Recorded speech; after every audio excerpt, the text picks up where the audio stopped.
Hey, all the parts arrived. Let's build something.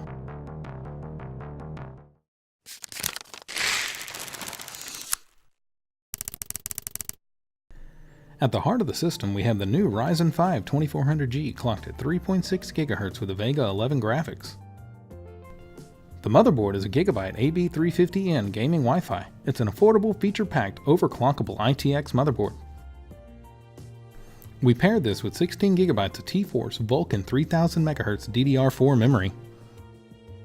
For storage, we have an ADATA XPG SX 7512 GB NVMe SSD. It's fast and affordable. We will house this in a Cougar QBX Mini ITX case, a great value case with lots of room. Now that we have all that settled in our work area set, let's do one of those speed build montages.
Okay, well maybe it's not that epic.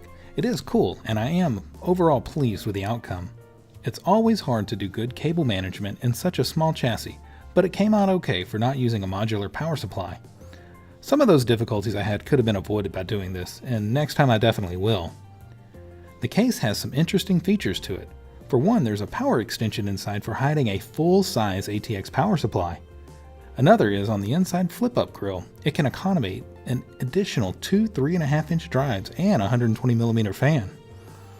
The case itself comes with some other niceties too.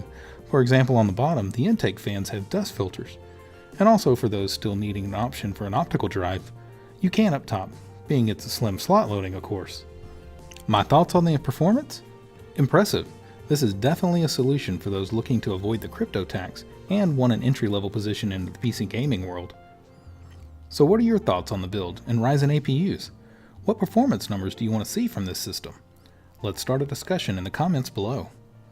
To see more upcoming content, click subscribe, and if you liked this video, hit the thumbs up. If you didn't, you know what to do. Thanks for watching.